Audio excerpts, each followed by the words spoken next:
दोस्तों नमस्कार।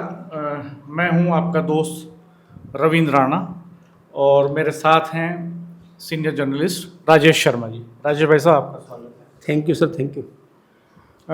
आज हम बात करेंगे वेस्टर्न यूपी में गुर्जर पॉलिटिक्स के बारे में। गंगोह जो है, सहारनपुर की गंगोह विधानसभा सीट पिछले कई दिनों से बहुत सुर्खियों में है और कल एक ज़बरदस्त घटनाक्रम वहाँ पे ये हुआ कि वहाँ के जो स्थानीय विधायक हैं चौधरी कीरत सिंह, उनके खिलाफ मोर्चा खोल दिया भारतीय जनता पार्टी की संगठन की नेता कोमल चौधरी ने। और विवाद इतना बढ़ गया कि कोमल चौधरी ने कीरत सिंह के खिलाफ पंचायत कॉल कर दी। गुर्जर समाज की विभिन्न पार्टियों के गुर्जर नेता वहां पर इकट्ठा हो गए। पुलिस फोर्स ने उनको इकट्ठा नहीं होने दिया, लाठीचार्ज तक किया, हल्का फुल्का बल प्रयोग किया, लाठीचार्ज तो नहीं कहेंगे। लेकिन उसके बावजूद एक जगह पर तमाम नेताओं ने बैठक की और वो बहुत फायरी, बहुत एग्रेसिव होकर के बहुत सनसनीखेज आरोप कोमल चौधरी लगा रही हैं विधायक के ऊपर। नतीजा ये हुआ कि कल विधायक लखनऊ में विधायक ने अपनी बात रखी और कहा तो ये जा रहा है कि वो मुख्यमंत्री योगी आदित्यनाथ से मिले। उसके बाद पार्टी ने डिसीजन लिया और कोमल चौधरी को भारतीय जनता पार्टी से निकाल दिया गया। खैर, ये एक पूरा ताजा घटनाक्रम है, लेकिन इसके संदर्भ में हम बात करेंगे पूरे वेस्टर्न यूपी की पॉलिटिक्स पर जो प्रभावित करती है बेसिकली सहारनपुर से नोएडा तक की बेल्ट को। और इसमें कई बार बड़े घटनाक्रम देखने को आया। राजेश भाई साहब, पिछले दिनों लोनी बहुत सुर्खियों में रहा। नंद किशोर गुर्जर जो भारतीय जनता पार्टी के एमएलए हैं, वो डेमोस्ट्रेशन कर रहे थे मार्च को लेकर के। उनका जो है कुर्ता फटा, वो फटे कुर्ते के साथ घूमते हैं लगातार, अधिकारियों के खिलाफ कार्रवाई की मांग करते हैं। फिर बाद में अधिकारियों के तबादले होते हैं तो कहा जाता है कि रूटीन में तबादले हुए और नंद किशोर गुर्जर खुशी मनाते हैं कि उनकी वजह से तबादले हुए। एक वो अपनी तरह का प्रकरण है। दूसरा एक प्रकरण प्रणव चैंपियन का रहा, जो वहाँ के विधायक जो है रुड़की के पास जो विधानसभा सीट है खानपुर, उसके विधायक हैं उमेश जी। तो उनके साथ उनका कंट्रडिक्शन हुआ और फाइनली प्रणव चैंपियन को जेल जाना पड़ा। तो ये जो पूरे वेस्टर्न यूपी की गुर्जर पॉलिटिक्स में एक छटपटाहट है, इसको किस तरह से देख रहे हैं हम? मुझे लगता है कि हम हिस्टोरिकल पर्सपेक्टिव पे बात करें। पहले एक तो ये कि सब नेता भारतीय जनता पार्टी के हैं ज़्यादातर, जो विवादों में घिर रहे हैं, जो गुर्जर नेता हैं। एक कॉमन बात तो इनमें ये है, चूंकि प्रणव चैंपियन भी भारतीय जनता पार्टी में है, उनके साथ रहे और सक्रिय नेता हैं उधर। इधर बात करें नंद किशोर गुर्जर की, तो वो दूसरी बार के एमएलए हैं बीजेपी के लोनी से। और अभी रिसेंटली हम बात करें इस गंगोह के विवाद की, तो दोनों पक्ष भारतीय जनता पार्टी के हैं इसमें भी। तो ये बेचैनी, ये छटपटाहट क्या इस बात का संकेत है कि गुर्जर नेताओं में आपसी अंतर्विरोध बढ़ रहे हैं, उनमें बंटवारा हो रहा है और वो अलग अलग दलों के साथ खड़े दिखाई देंगे 2027 में, किसी एक जगह यूनाइट नहीं होंगे? चूंकि अभी भी हम देखते हैं कि सत्ता पक्ष के साथ साथ विपक्ष में भी बहुत सारे गुर्जर नेता मजबूत स्थिति में हैं। तो ये डिवाइडेशन, इसका अल्टीमेट रिजल्ट क्या होगा? पहले हम हिस्टोरिकल पर्सपेक्टिव पे बात करते हैं, एक एक जिले से लेकर सहारनपुर से लेकर शुरुआत। जी डॉक्टर साहब, अगर हम वेस्ट यूपी की बात करें, जैसा आपने बताया नोएडा से लेकर सहारनपुर तक, तो सहारनपुर तो बड़ा ऐतिहासिक जिला भी है और वहाँ गुर्जरों का एक वर्चस्व रहा एक दौर में। आप देखिए कि रामशरण दास सपा के प्रदेश अध्यक्ष रहे, उनका बहुत सम्मान था, वो बड़े लीडर रहे वो समाजवादी पार्टी के। इसके अलावा अगर यशपाल सिंह की बात करूँ तो चौधरी यशपाल सिंह बड़े लीडर रहे सहारनपुर के, वो लगातार कांग्रेस में रहे और बड़े पदों पर रहे, उनका अपना वजूद है। हालांकि अगर बात करें उनके बेटे हैं, उनकी विरासत है रुद्रसेन के पास में। और अब ये जो विवाद आया है, जो विवाद नया हुआ है, चूँकि कीरत सिंह जो विधायक हैं वो बीजेपी के विधायक हैं और गंगोह से ही है। ये जो आपसी मतभेद है, गंगोह सीट से मैं पूरा बैकग्राउंड देख रहा था, लगातार गुर्जर विधायक जीतते हैं। वो निश्चित तौर पे गंगोह जो है एक तरह से गढ़ है गुर्जर सियासत का। लंबे समय से लगातार गुर्जर एमएलए होते हैं। और डॉक्टर साहब आप देखो, मैं अगर बात करूँ पूरी, तो सहारनपुर के ये बड़े नाम रहे। और अगर मैं शामली की बात करूँ तो शामली में एक तरफ हुकम सिंह गुर्जर, वो अब नहीं है, लेकिन वो बड़े नेता रहे। पहले कांग्रेस के बड़े नेता थे, फिर वो भाजपा के बड़े नेता रहे। उनके सामने जो कि मुनव्वर हसन भी चूँकि गुर्जर कम्युनिटी से आते हैं, उनका भी वहाँ वजूद रहा। और एक तीसरे वीरेंद्र सिंह, वीरेंद्र सिंह लगातार बहुत लंबे समय आरएलडी में जुड़े रहे, वहाँ से लंबे समय बहुत बार वो विधायक रहे, एमएलसी रहे। आज वो बीजेपी में हैं, उनका परिवार भी है अपना, उनके बेटे मनीष सिंह वो भी वहाँ जिला पंचायत अध्यक्ष रहे। और डॉक्टर साहब अगर मैं मेरठ की मुजफ्फरनगर की बात करूँ, शामली की कई थोड़ा सा मैं एड ऑन करना चाहूँगा। शामली की खास बात यह है कि मुनव्वर हसन के पास ये रिकॉर्ड है कि वो देश के सारे सदनों के मेंबर रहे, वो एमएलसी भी रहे, एमएलए भी रहे, वो राज्यसभा भी रहे और वो लोकसभा भी रहे। कैराना से वो मुनव्वर हसन चुने जाते थे और ये माना जाता है कि अतीत में जो दोनों के पूर्वज थे, मुनव्वर हसन के और बाबू हुकुम सिंह जी के, वो दोनों के पूर्वज कॉमन थे, कभी दोनों गुर्जर थे। बाद में वो कन्वर्ट होके मुस्लिम हो गए, वो मुस्लिम गुर्जर हैं। और मुनव्वर हसन की जो बेटी हैं कैराना से एमपी हैं। तो मुनव्वर हसन की पत्नी तबस्सुम हसन वो भी एमपी रहीं। मुनव्वर हसन की बेटी इकरा हसन वो कैराना से एमपी हैं। नाहिद हसन एमएलए हैं उनके बेटे। और इसके मतलब बड़ा वर्चस्व रहा है पॉलिटिक्स में वेस्टर्न यूपी की। एक कद्दावर नेता रहे हैं मुनव्वर हसन। और बाबू हुकुम सिंह बहुत बड़े दिग्गज नेता रहे अपने समय में। वो बड़े लर्नेड पॉलिटिशियन माने जाते थे और एक रसूख माना जाता था उनका। उनके नाम के पहले बाबू लगता था, उनका नाम इतने सम्मान से लोग लेते थे। और उनके निधन के बाद उनकी बेटी, ये एक अलग बात है कि मृगांका सिंह जो हैं वो चुनाव नहीं जीत पाई, उनको जीत हासिल नहीं हो पाई, वो एक अलग इशू है। लेकिन फिर भी एक राजनीतिक रसूख है उस परिवार का वहाँ। और प्रदीप चौधरी वो भी गुर्जर हैं, वो वहाँ से एमपी रहे कैराना से और वो पिछला चुनाव हार गए, ये एक अलग बात है। और चौधरी वीरेंद्र सिंह कांधला से मेरे ख्याल में 7 बार एमएलए रहे वो कांधला से। उस समय कांधला विधानसभा सीट होती थी। जब ये बाद में नया परिसीमन हुआ, जिस 2012 का चुनाव पहली बार नए परिसीमन पे हुआ था, लोकसभा का तो 2009 में ही नए परिसीमन पे हो गया था। तो 12 के विधानसभा चुनाव में पहली बार जो है कांधला सीट खत्म हुई और वो शामली सीट बनी। तो उसके बाद फिर पाला बदला, वीरेंद्र सिंह जी ने वो लगातार चौधरी चरण सिंह जी के साथ रहे, चौधरी अजीत सिंह जी के साथ रहे और बाद के हिस्से में वो फिर भारतीय जनता पार्टी के साथ आ गए मुजफ्फरनगर दंगे के बाद जो सिनेरियो बना उसमें। और वो एमएलसी हैं वहाँ से, उनके बेटे जिला पंचायत अध्यक्ष की जो कुर्सी है, उनके बेटे वहाँ सियासत करते हैं, तो उनका उस परिवार का कब्जा वहाँ के शामली के जिला पंचायत अध्यक्ष की कुर्सी पे भी रहा। तो शामली में एक बहुत शामली सहारनपुर के बाद और नोएडा के बाद अगर बात करें हम, चूंकि गुर्जर पॉलिटिक्स का सबसे बड़ा पावर सेंटर सहारनपुर और नोएडा वेस्ट यूपी में रहा है लंबे समय से। और नोएडा से तो चूंकि राजेश पायलट, दादरी उनका डिस्ट्रिक्ट उनका नोएडा है, वो एक अलग बात है कि वो राजस्थान में पॉलिटिक्स की उन्होंने।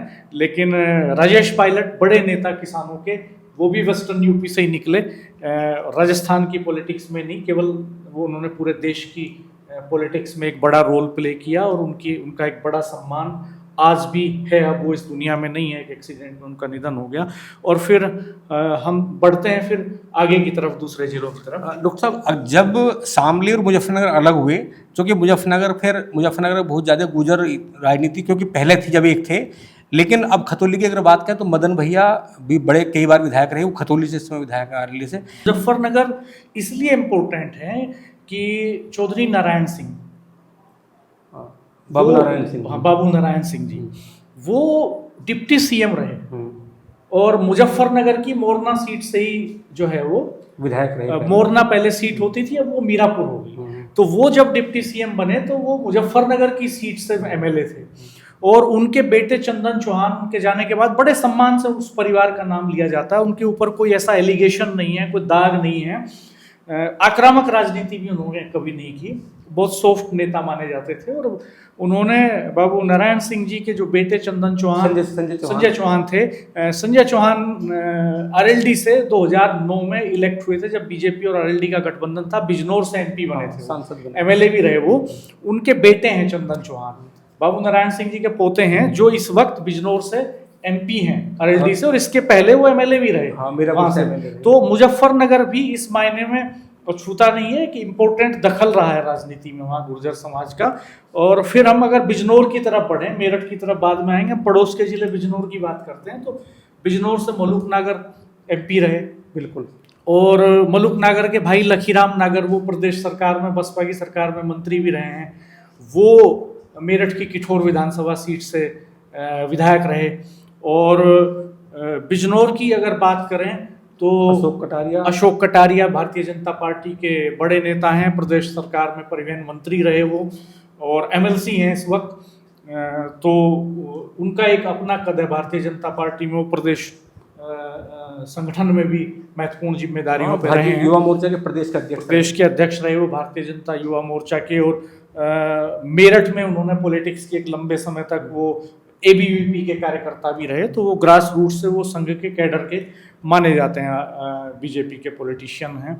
फिर हम मेरठ की तरफ बढ़ते हैं। तो मेरठ काफ़ी लंबे समय तक अछूता रहा। एक वक्त था जब मेरठ में प्रभुदयाल रामदयाल की जोड़ी जो है, इनका सिक्का चलता था।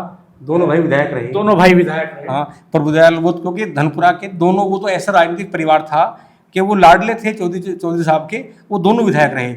आप देखो कि यहाँ से अगर हम बात करें डॉक्टर साहब, तो चूंकि रामचंद्र विकल्प भी बड़े नेता थे, उनका भी मेरठ से बहुत बड़ा जुड़ाव रहा। और उस वक्त तो जिला मेरठ होता था। हाँ, मेरठ था। हाँ, उनका बड़ा वो रहा वजूद। और अगर हम मेयर की बात करें मेरठ में, तो आप देखिए कि सुशील गुर्जर की पत्नी होती है मधु गुर्जर, वो 1 लाख मतों से जीत जाती है मेरठ का महापौर का पद। उस समय ऐतिहासिक था, पूरे उत्तर प्रदेश में सबसे बड़ी जीत थी। आज अगर हम बात करें तो आप देखिए, अगर हम सदर विधानसभा की बात करें, सुशील गुर्जर डिप्टी मेयर भी रहे। और सुशील गुर्जर का अपना म्युनिसिपैलिटी की राजनीति में उनका बड़ा वर्चस्व रहा। बहुत कम उम्र में तमाम सीनियर लीडर्स के मुकाबले सुशील गुर्जर को पार्टी ने एक बड़ी हैसियत दी, बड़ा कद दिया, और उनकी पत्नी मधु गुर्जर मेयर भी बनी गई। वो पहली गुर्जर मेयर थी मेरठ सिटी की। और अवतार सिंह भड़ाना मेरठ से एमपी रहे। हाँ, हरीश पाल जी यहीं से एमपी रहे। हाँ। तो मेरठ भी एक पावर सेंटर है। और आप देखो ना राणा जी, वर्तमान में सरदना जो सीट थी बीजेपी की, लगातार बीजेपी यहाँ, चाहे रविंद्र पुडीर यहाँ लगातार 3 बार विधायक बने, 2 बार यहाँ संगीत सोम यहाँ से विधायक बने।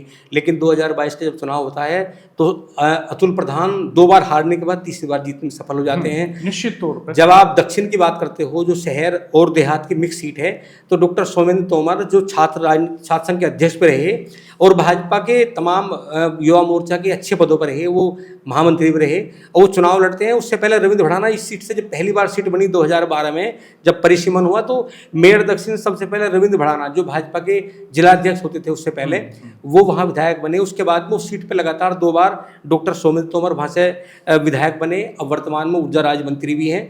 तो मेरठ भी एक बड़ा पावर सेंटर है। और अगर नोएडा की बात करें, मेरठ में मुखिया गुर्जर के बेटे कुलविंदर गुर्जर जिला पंचायत के अध्यक्ष रहे, और जिला पंचायत अध्यक्ष की कुर्सी पर कई बार गुर्जर समाज के नेताओं का कब्जा रहा, बहुत महत्वपूर्ण तरीके से कब्जा रहा। ये भी बहुत महत्वपूर्ण बात है। और रामचंद्र विकल जी का तो जो दखल था वो पूरे प्रदेश की सियासत में था। बागपत के एमपी रहे। अतुल प्रधान की पत्नी जो हैं, जो सरदना के एमएलए हैं, उनकी पत्नी सीमा प्रधान वो जिला पंचायत की अध्यक्ष बनी मेरठ की।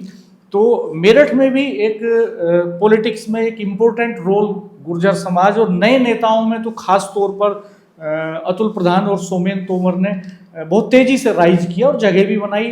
सोमेन तोमर तो दक्षिण से 2 बार के विधायक हैं और प्रदेश सरकार में मंत्री हैं। अतुल प्रधान 2 चुनाव लूज किए, फिर तीसरा चुनाव जीत गए। उनकी पत्नी जो है जिला पंचायत की अध्यक्ष भी रही। तो एक लंबे अरसे बाद जो एक गैप आया था, उसमें एक यूथ में जो लीडरशिप है, उसमें चंदन चौहान हो चाहे, या फिर हम इधर इन मेरठ के 2 नेताओं की बात करें, डॉक्टर सोमेन तोमर जी।